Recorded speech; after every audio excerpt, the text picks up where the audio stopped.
ജനങ്ങളെ പേപ്പിക്കല ഷെയ്ഖിന്റെ പണി. ജനങ്ങളെ ഒന്നിച്ച് സുജൂദ് ചെയ്യിപ്പിക്കല ഷെയ്ഖിന്റെ പണി. ഷെയ്ഖ് റബ്ബ് കുടികൊണ്ടിരിക്കുന്നു എന്ന് ചിലരൊക്കെ വിശ്വസിക്കും. കുറച്ചും കൂടെ ഓവർ സ്മാർട്ടായിട്ട് നമ്മളിപ്പോ ഞാൻ നേരത്തെ പറഞ്ഞ ഈ സൂഫി ഇസ്ലാമിക് ബോർഡിന്റെ ടീമൊക്കെ ഓരോരുത്തരുടെയും ഉള്ളിൽ ദൈവമുണ്ട്, അള്ളുണ്ട് എന്നാണ് തീരുമാനിക്കുക. പത്രസമ്മേളനത്തിൽ പത്രക്കാരോട് പറയുന്നുണ്ട് അവരുടെ ജനറൽ സെക്രട്ടറി, ഞാന് അള്ളാഹുവാണ്, നിങ്ങളും അള്ളാഹുവാണ്, എല്ലാവരും ദൈവമാണ്, അഹം ബ്രഹ്മാസ്മി എന്ന് പണ്ടേ പറഞ്ഞിട്ടില്ലേ?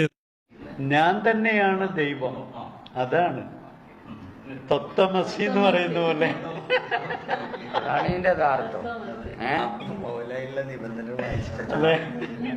അതായത് തത്വമസിയാണ് ഇവിടെ എല്ലാം, അല്ലേ? ഇവിടെ നമ്മളെല്ലാം അതുകൊണ്ടാണ് ഖല്ലാജുൽ മൻസൂറിന് അനൽ ഹക്ക് എന്ന് പറയേണ്ടി വന്നത്. അനൽ ഹക്ക് എന്ന് പറഞ്ഞാൽ അദ്ദേഹം അത്ഭുതം ചെയ്തതിന്റെ പേരിൽ കൊല്ലാൻ പോകുന്ന നേരത്താണ് ഞാനാണ് സത്യമെന്നാണ് പറഞ്ഞത്. അത് അഹം ബ്രഹ്മാസ്മി എന്ന മതവാദികൾ അദ്ദേഹത്തെ കൊല്ലുകയും ചെയ്തു.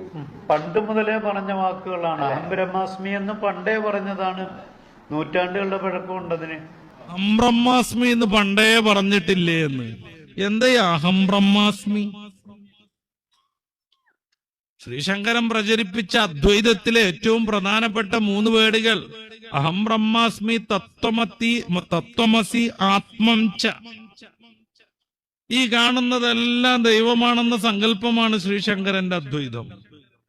ഈ മൈക്ക് ഇവിടെ ഇല്ല എന്നാണ് അവർ പറയാ, ഈ സ്റ്റാൻഡ് ഇവിടെ ഇല്ല എന്നാണ് പറയാ. ഈ പ്രസംഗിച്ചുകൊണ്ടിരിക്കുന്ന ഞാനോ എന്റെ പ്രഭാഷണമോ അതിന്റെ ശബ്ദമോ ഒന്നുമില്ല.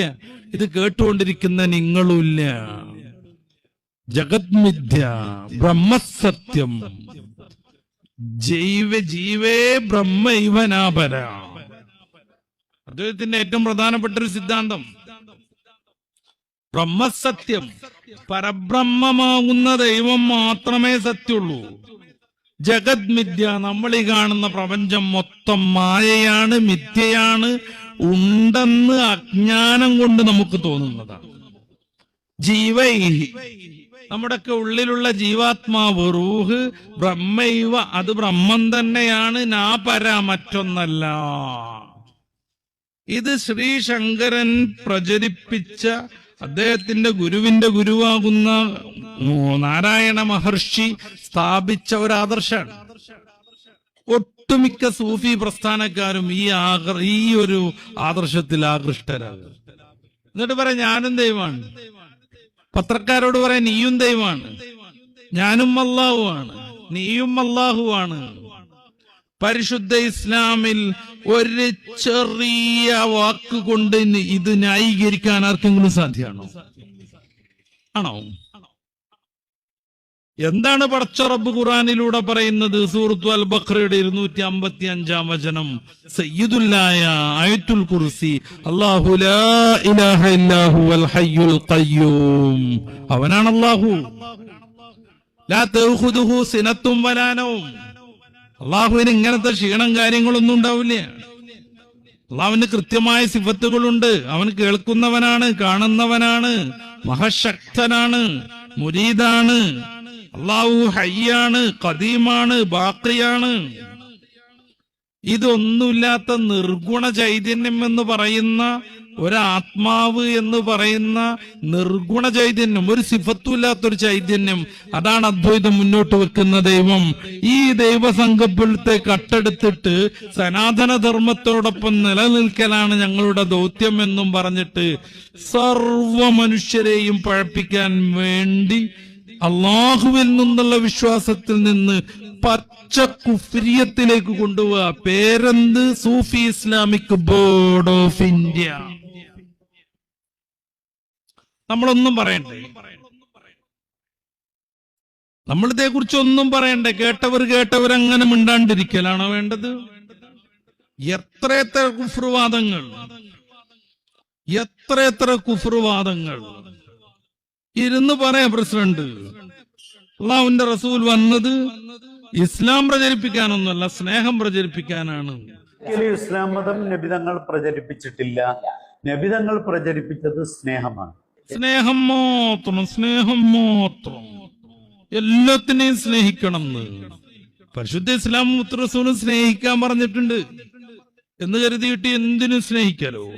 ശിക്ഷിക്കേണ്ടിടത്ത് ശിക്ഷിക്കണം, ശാസിക്കേണ്ടിടത്ത് അത് ചെയ്യണം, ദേഷ്യം പെടേണ്ടിടത്ത് അത് ചെയ്യണം, യുദ്ധം ചെയ്യേണ്ടിടത്ത് അത് ചെയ്യണം. സ്നേഹോ, എല്ലാം സ്നേഹോ. മതം എന്നുള്ള രീതിയിൽ ഇബാദത്തും ആരാധനയും നിസ്കാരങ്ങളും ഒക്കെ 120 വർഷം മുന്നേ സംഘടനക്കാരുണ്ടാക്കിയതാണെന്നാണ് അവര് പറയണത്. സംഘടനക്കാരുണ്ടാക്കിയത്. അതുവരെ പരിപാടികളൊന്നുമില്ലേ. 13 വർഷം മുത്ത് റസൂൽ സല്ലല്ലാഹു അലൈഹി വസല്ലം എല്ലാ പീഡനങ്ങളും സഹിച്ചു. സഹികെട്ടാണ് സ്വന്തം ദേശവും വീടും പശ്ചാത്തലവും വിട്ട് യസ്രിബിന്റെ മൊട്ടക്കുന്നുകളിൽ അഭയം പ്രാപിക്കുന്നത്. പിന്നെ 2 വർഷം മദീനയിൽ ഇസ്ലാമിക രാഷ്ട്രം രൂപപ്പെട്ടു വന്നപ്പോഴും അത് സഹിക്കാൻ ശത്രുക്കൾക്കായില്ല. 15 വർഷം നിരന്തരമായി അവർ പീഡിപ്പിച്ചപ്പോ പരിശുദ്ധ ഖുർആൻ സൂറത്തുൽ ഹജ്ജിലെ 39-ാമത്തെ വചനം അവതരിച്ചു, യുദ്ധം ചെയ്തോളൂ എന്നും പറഞ്ഞിട്ട്. സ്നേഹം എന്ന് പറഞ്ഞാൽ ചില മതഗ്രന്ഥങ്ങളിൽ നമ്മൾ കാണുന്നുണ്ട്, ഇവിടെ അടിച്ചാൽ ഇപ്പുറം കാണിച്ചു കൊടുക്കണം എന്ന്. ഏത് രീതിയിലാണ് അങ്ങനെ ചെയ്യാൻ പറ്റുക? ഇവിടെയും അടികൊള്ളാതിരിക്കാൻ വേണ്ടിയുള്ള പ്രവർത്തനങ്ങൾ നടത്തണം. റസൂലുള്ളാഹി സ്നേഹാണ് പറഞ്ഞത്, മതം പ്രചരിപ്പിച്ചില്ല, ഇസ്ലാം പ്രചരിപ്പിച്ചില്ല. എന്നിട്ടോ എല്ലാ മതങ്ങളും ശരിയാണ്. ക്ഷമിക്കണം, അങ്ങനെ പറയാൻ പറ്റൂല. ഇപ്പൊ രാത്രിയാണ്, ഇപ്പൊ രാത്രിയും പകലും എന്ന് എങ്ങനെ പറയാം? എല്ലാ ശൈഖന്മാർക്കുള്ള അസുഖമാണ് ഇത്, സർവമത സത്യവാദം. മതം പറഞ്ഞുകൊണ്ട് ഇസ്ലാം അതാണ് സ്വർഗം, മറ്റുള്ളവരൊക്കെ നരകം. ഈ ഒരവസ്ഥയിൽ അല്ലെങ്കിൽ ഇസ്ലാമും മുസ്ലിമും ഒന്നാണ്, കാഫർ എന്ന് പറഞ്ഞാൽ മുസ്ലിങ്ങളല്ലാത്തവരാണ്, ഈ ഒരു വിശ്വാസധാരയെ ഇവിടെ ഇല്ലാതാക്കുകയും തൻ്റെ ഉള്ളിൽ എപ്പോഴും ദൈവനിഷേധമുണ്ടാകുന്നോ അവൻ കാഫിറാണെന്ന് ജനങ്ങളോട് പറഞ്ഞു കൊടുക്കാൻ കഴിയുകയും ചെയ്യുന്ന ഒരു സംവിധാനം ഇവിടെ ഉണ്ടാകണം. അതിനുവേണ്ടിയാണ് സൂഫി ബോർഡ് നിലനിൽക്കുന്നത്. അപ്പൊ ഒരാളെയും നമുക്ക് സ്വർഗത്തിലേക്കും ഒരാളെയും നമുക്ക് നരകത്തിലേക്കും റിക്രൂട്ട് ചെയ്യാൻ പറ്റില്ല എന്ന് യാഥാർത്ഥ്യം. സൂഫി ഒരു വ്യക്തിയുടെയും നേരെ വിരൽ ചൂണ്ടിക്കൊണ്ട് പറയില്ല, നിങ്ങൾ സ്വർഗത്തില, ഞങ്ങൾ നരകത്തില, അല്ലെങ്കിൽ ഞങ്ങൾ സ്വർഗത്തില, ഞങ്ങൾ മാത്രമേ സ്വർഗത്തിൽ പോകൂ. ആ ഒരു ശാഠ്യം സൂഫിക്കൊരിക്കലുമില്ല. പിന്നെന്തിനാ മുത്ത് റസൂൽ വന്നത്? അതുവരെയുള്ള മതങ്ങൾ പോരായിരുന്നോ? പിന്നെന്തിനാ ബദർ നടന്നത്? പിന്നെന്തിനാണ് ഉഹദിന്റെ രണാങ്കളത്തിൽ അള്ളാന്റെ റസൂൽ ഒരു വല്ലാതെ വിഷമിക്കേണ്ടി വന്നത്? എന്തിനാണ് കുറേയേറെ സഹാബി വര്യന്മാർ അവരുടെ ആത്മാവിനെ ത്യാഗം ചെയ്യേണ്ടി വന്നത്? എല്ലാം ശരിയാണെന്നാണ്. അപ്പൊ ഭീകരവാദാവൂല എന്നാണ്. അതല്ല ഭീകരവാദം. ഞാനത് വിശദീകരിക്കല്ല. സർവമത സത്യവാദം എന്ന് പറയുന്ന ആ സംഭവത്തിലേക്ക് പോയാൽ അത് വല്ലാതെ നമ്മൾ പറയേണ്ടി വരും. ആർക്കാണ് എല്ലാം ശരിയാണെന്ന് പറയാൻ കഴിയാന്ന്? ശുദ്ധമായ തൗഹീദ്, ഏകദൈവ വിശ്വാസം പറയുന്ന ഇസ്ലാം, യഹോവയും പരിശുദ്ധാത്മാവും യേശുവാകുന്ന ദൈവപുത്രനും ചേർന്ന ത്രിയേക ദൈവ സങ്കല്പം പറയുന്ന ക്രൈസ്തവത, നിരവധിയായ ദൈവങ്ങളെ കുറിച്ച് പറഞ്ഞുകൊണ്ടേയിരിക്കുന്ന മറ്റു മതങ്ങൾ, ഇത് മൂന്നും കൂടി എങ്ങനെ ശരിയാവുക? രണ്ടും കൂട്ടിയാൽ 4 എന്നതേ ശരിയുള്ളൂ. രണ്ടും കൂട്ടിയാൽ 6 രണ്ടും കൂട്ടിച്ചേർത്താൽ 8 9 ആകുന്നു ആരെങ്കിലും പറഞ്ഞാൽ എല്ലാം ശരിയാണെന്നാണോ? എല്ലാം ശരിയാണെന്നാണോ? അല്ല. ഇത് കൊടുവള്ളിയാണെന്ന് പറഞ്ഞാൽ ശരിയാണ്, ഇത് പെരിന്തൽമണ്ണയാണെന്ന് പറഞ്ഞാൽ ശരിയല്ല, അത് തെറ്റാണ്. വിരുദ്ധമായ 2 സംഗതികൾ എങ്ങനെ ഒരുപോലെ ശരിയാവുക? എന്നിട്ട് പുതിയ കാലത്തിന്റെ ട്രെൻഡിനും ഒഴുക്കിനും അനുസരിച്ച് ഒഴുകാൻ വേണ്ടിയിട്ട് ഇവരെല്ലാവരും കൂടെ ചേർന്ന് ഇതര മതക്കാരെ പ്രകോപിപ്പിക്കാൻ അവരുടെ ആദർശമല്ലാത്തതുപോലും അവരുടെ മേലിൽ അധ്യാരോപിച്ച് പറഞ്ഞുകൊണ്ടിരിക്കുക. നമ്മൾ ശ്രദ്ധിക്കണ്ടേ ഇത്?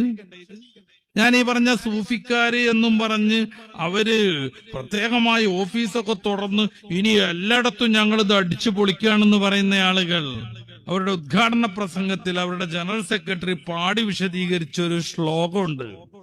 അദ്ദേഹം പറയുന്ന സനാതന ധർമ്മത്തിന്റെ ഏറ്റവും ശ്രേഷ്ഠമായ ഗ്രന്ഥത്തിൽ അത് പറയുന്നു എന്നാണ്. ആകാശാത് പതിതം തോയം, ആകാശത്തിൽ നിന്ന് പതിക്കുന്ന ഓരോ തുള്ളിയും യഥാഗച്ഛതി സാഗരം, കടലിലേക്ക് എങ്ങനെയാണോ ഒഴുകിപ്പോയിക്കൊണ്ടിരിക്കുന്നത്, സർവദേവ നമസ്കാര കേശവൻ പ്രതിഗച്ഛതി. ഏത് ദൈവത്തിനെ ആരാധിച്ചാലും കേശവനാവുന്ന വിഷ്ണുവിനെ ലക്ഷ്യം വെച്ച് അത് സഞ്ചരിച്ചുകൊണ്ടിരിക്കുന്നു. എന്നിട്ട് അദ്ദേഹം പറയാ ഹൈന്ദവ എന്നല്ല അദ്ദേഹം പറഞ്ഞ സനാതന ധർമ്മത്തിന്റെ ഏറ്റവും ശ്രേഷ്ഠമായ ഗ്രന്ഥത്തിൽ ഇത് പറയുന്നു. ക്ഷമിക്കണം, ഹൈന്ദവരുടെ ഒരൊറ്റ ഗ്രന്ഥത്തിലും ഇത് പറയുന്നില്ല. അവരുടെ വേദങ്ങളിലില്ല, ആരണ്യകങ്ങളിലില്ല, ഉപനിഷത്തുക്കളിലില്ല, അവരുടെ ബ്രാഹ്മണങ്ങളിലില്ല, അതിന്റെ സ്റ്റെപ്പാകുന്ന സ്മൃതികളിലില്ല, പുരാണങ്ങളിലില്ല. അവരുടെ അവസാനത്തെ ഗ്രന്ഥസമുച്ചയത്തിൽ ഏറ്റവും അവസാനം നിൽക്കുന്ന ഇതിഹാസങ്ങളാകുന്ന രാമായണത്തിലോ മഹാഭാരതത്തിലോ ഇല്ല. പിൽക്കാലത്തെ ഏതോ ഒരു മനുഷ്യനുണ്ടാക്കിയ സുഭാഷിതങ്ങൾ എന്ന് പേരുള്ള ഒരു പുസ്തകത്തിൽ ഈ സംഭവം ഉണ്ട്. ഇത് ഞാൻ അതിലില്ലാത്തത് കൊണ്ട് മാത്രം ഇത് മോശമായി എന്ന് പറയാനൊന്നുമല്ല. നേരെ മറിച്ച് ജനങ്ങളെ പട്ടീസാക്കാൻ വേണ്ടി അന്യമതക്കാരുടെ പേരിൽ അവരുടെ ഗ്രന്ഥങ്ങളിലുണ്ട് എന്നും പറഞ്ഞ് ഇങ്ങനത്തെ കുറെ സംഗതികൾ ആരോപിച്ചു കൊണ്ടേയിരിക്കുക. ഇതിൽ ഏത് സംഗതിയെയാണ് പരിശുദ്ധ ഇസ്ലാം അംഗീകരിക്കുന്നത്? ആകാശത്തിൽ നിന്ന് വരുന്ന വെള്ളങ്ങളെല്ലാം അല്ലെ, ആകാശാതു പതിതം തോയം, ആകാശത്തിൽ നിന്ന് വരുന്ന എല്ലാ വെള്ളങ്ങളും യഥാഗച്ഛതി സാഗരഃ, കടലിലേക്ക് അത് എത്തിച്ചേരുന്നത് പോലെ, അത്രയ്ക്കൊക്കെ. അത് കഴിഞ്ഞിട്ടുള്ള വാക്കോ സർവദേവ നമസ്കാര, സർവദേവങ്ങളെ നമസ്കരിക്കലോ. പരിശുദ്ധ ഇസ്ലാമിൽ ഏകനായ ഇലാഹേ ഉള്ളൂ. സർവദേവ എന്നുള്ള പ്രയോഗം തന്നെ മതപരമല്ല. ഇതിലേക്കാണത്ര സൂഫികൾ ക്ഷണിച്ചുകൊണ്ടിരിക്കുന്നത്. ഇവരാണത്ര മുറബിയായ ശൈഖുമാർ. ഇതിലേക്കാണ് മനുഷ്യരെ ക്ഷണിച്ചുകൊണ്ടിരിക്കുന്നത്. അങ്ങനെ മത്തായിലുണ്ടല്ലോ, ലൂക്കോസിലും പിന്നെ യോഹന്നാനിലും അതേ പ്രകാരം തന്നെ മാർക്കോസിലുണ്ടല്ലോ, നിങ്ങൾ ലക്ഷ്യം വെച്ചു പോകുന്ന വെളിച്ചവും പ്രകാശവും ഞാൻ തന്നെയാകുന്നു. ഈ 4 ഗ്രന്ഥങ്ങളിലല്ല, 27 പുതിയ നിയമം ബൈബിളുകൾ, 45, 46 പഴയ നിയമം ബൈബിളുകൾ, മൊത്തം കൂട്ടിച്ചേർത്താൽ ഏകദേശം 65, 66 ഗ്രന്ഥങ്ങൾ. അതിലൊന്നിൽ പോലും ഇങ്ങനെ ഒരു വാക്ക് കാണിച്ചു തരാൻ ഈ സൂഫി കോലക്കാർക്ക് സാധ്യമേ അല്ല. വെറുതെ പറഞ്ഞു പറ്റിക്ക മനുഷ്യനെ.